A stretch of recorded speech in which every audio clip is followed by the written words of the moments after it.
Hello, beloved viewers. I am Father Jude Thaddeus Osondu, Ahiara Diocese, and this is Mata TV, the online evangelical platform of Ahiara Diocese. We are here spending some great moments with Monsignor Theophilus Nwalo as he marks his 58th priestly ordination anniversary. Thank you for accepting to spend some moments with us, Monsignor. We apologize for calling you out of your quiet afternoon, and we are glad, we are really privileged and honored to have this great chat with you. Um, who is Right Reverend Monsignor Theophilus Nwalo? Thank you very much for according me this opportunity, and thank you for appreciating my priesthood. Monsignor Theophilus Akujuobi Nwalo from Olabo Enyogu, Nimbise, was born in October 1938, ordained a priest April 25, 1965, and has served in the Warrior Diocese in various capacities, and then Ahiara Diocese until date. Wow, that's a long time of serving the church as a priest. So, Monsignor, can you tell us what inspired you to become a Catholic priest? Well, eventually is a mystery. You cannot point out exactly this is the point. But I want to say that God disposed me to be, if you like, spiritual. And then additionally, my parental training. My parents trained us well and showed us the way to God and family prayers. And also, uh, my father's spirit and my parents' spirit of being for others. I invite that, going out for others, helping others, and feeling happy helping others. And also, when we were living at Aba, the CKC parish were close by and were there and saw the movement of all the boys and priests and so on and so forth. So, an accumulation of these things came in, and one way or the other, and by God's grace, I got inspiration to get to a seminary. And thank God, this is where I am today. Oh, that's beautiful. Monsignor, in what capacities have you fulfilled your vocation as a priest? Would you want to share one special experience in your priesthood that you always look back to? Um, by and by, everything I have always appreciated my association with the seminary. In fact, I can say that God designed that I be married to formation for better, not for worse. So with all this that had happened in my life, right from day one, when I was doing my apostolate 1 year before going to seminary, day one, from there was a then seminary, and throughout the war, and throughout, and even when I was given other functions, I was still part of the seminary, either as classroom teacher, or vice rector, or rector, or or, or vocational director, or even internship master, and all these other things. So all through until recently. So that's my job, and I've been married to it, and that is what I appreciate most. So you've been a seminary formator all your life. You've been the rector. You've been the vocations director. What other capacities have you served in as a priest of As a priest, the Catholic in Church? addition to all this, I have served as a editor, first editor of the Nigerian editor of the leader at the end of the war in Open And first publication came out on August 15, 1971, at the end of the war. I studied for a number of years, and then I was trained as a television producer, and immediately I came back.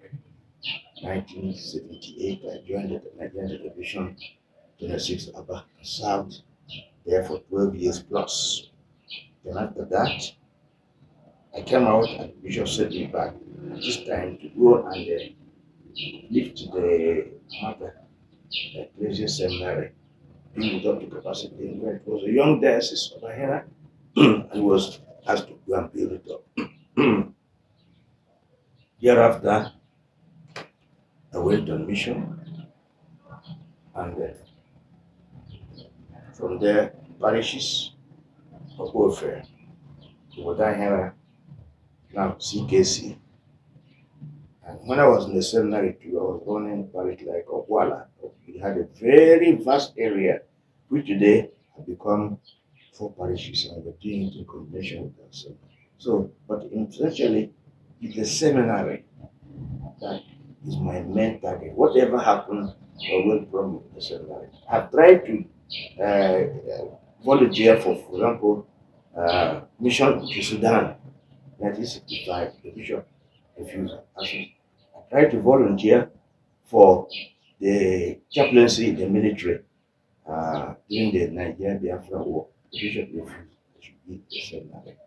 I tried everything, but to say the seminary is a lot, and I'm happy. I enjoyed my seminary. That's the best thing I've ever done as a priest, being a formator.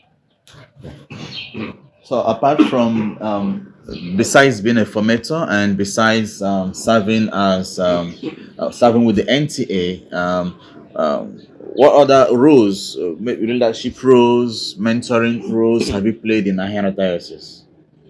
Well, we are part of the team that started the Ahiara Diocese. First of all, we worked for it.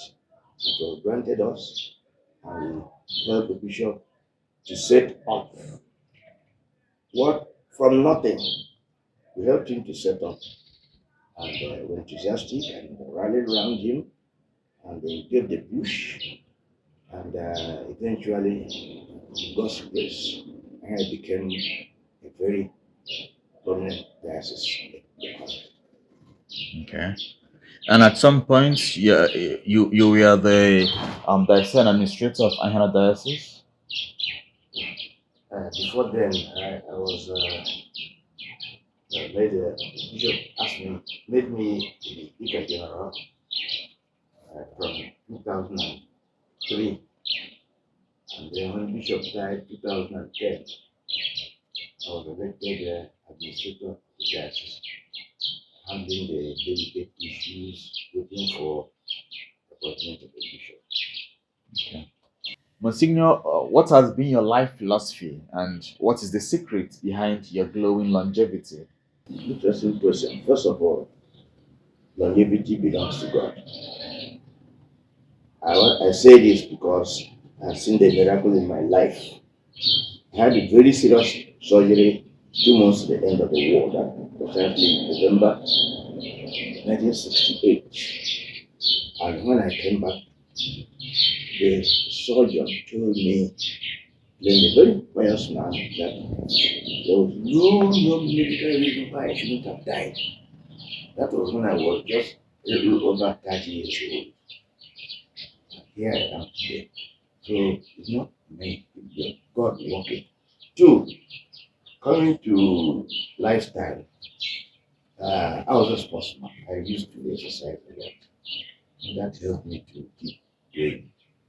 3, moderation, eating and drinking, lifestyle, organized lifestyle, eating and drinking. So being able to organize myself and moderate in what I do. And then 3, having an open mind, not being recriminated or open mind, being optimistic, seeing life with right, and then telling yourself, you can make this place better. You can bring good cheers where there's sorrow. Make happier. Life is not complete, but you make it a little better than where you found it, and you go out happy, psychologically, spiritually, and physically. You feel okay. So a combination of these things will help you to help you to make God live longer.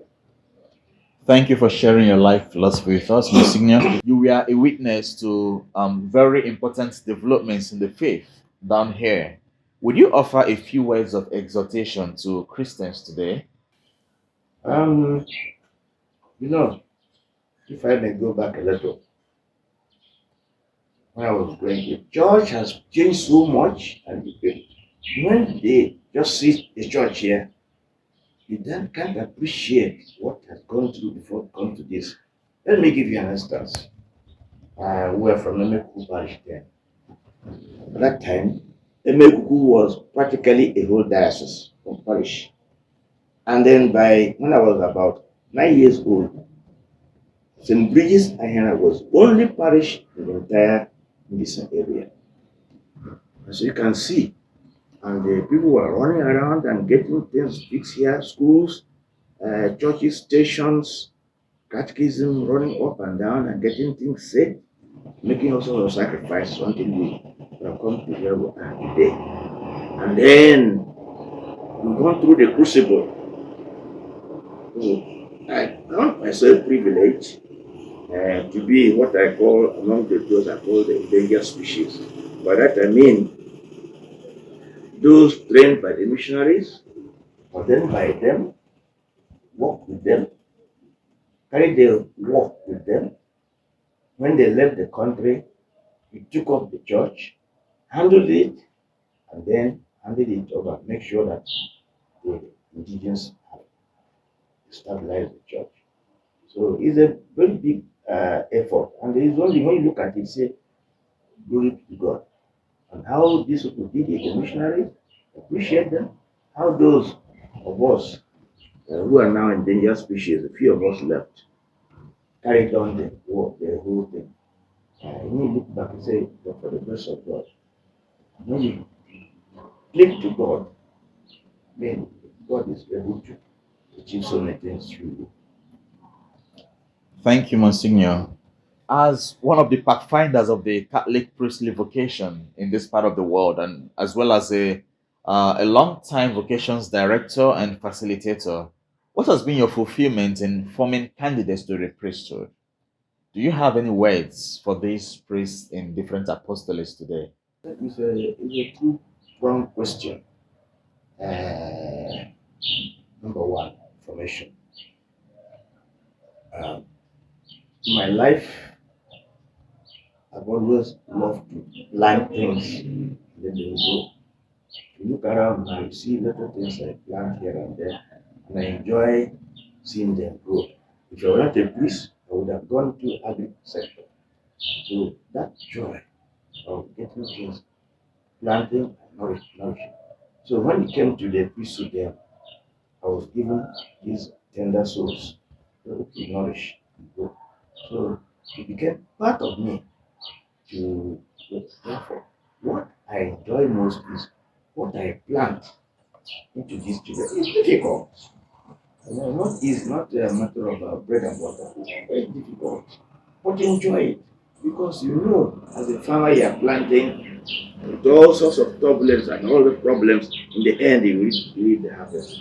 So when I look back, since 1965, I've trained so many. Both those who became priests and those who did not make it a priesthood. Wonderful human beings. So when I look at them, I see myself beside them. Where that I planted something, no matter how small, and helped to nourish them. That come to the other. So that is the greatest joy I have. It's not property, it's not title, it's not whatever. The joy of seeing what they planted grow, and these people doing well. So I go home and feel satisfied. Do you have any words for these priests in different apostolates today? The first thing is let them understand what the priest is all about. Not about enjoyment, I have arrived, or property, or position, or convenience. Matter of working and making the place better find it. When you are doing it, it's not going to be a matter of convenience. It's not going to be. The Lord told us, I'm sending you like lambs among wolves. But don't be afraid. You suffer, and I'll be with you, and it's going to be my work. So let them understand that it's not a matter of I'm arrived, give me this and that and that. Go and make the place better. When you can't mind your mind, back the missionary who left all the convenience of their country to come and live in shackle and live around a bicycle and no food, plant his faith. You know what it is. So for the priest now, focus on the Lord Jesus Christ who gave you this man. Listen to what he told the apostle. Go, I'm sending you. Carry nothing, but I'll be with you. And when you go like that, even when you get difficulty, you find that the Jesus Christ who sent you is with you. Monsignor, you've been retired for quite some time officially. How was life after retirement been? The priest really retired from the priesthood. I don't know whether it is really exact because until you die. I remember John Paul II when he was dying, that time.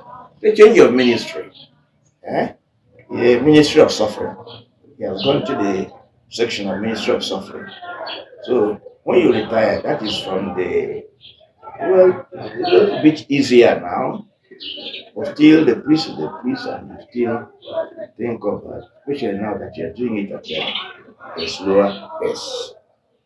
And you see yourself still, you're not, like plane, not taking off.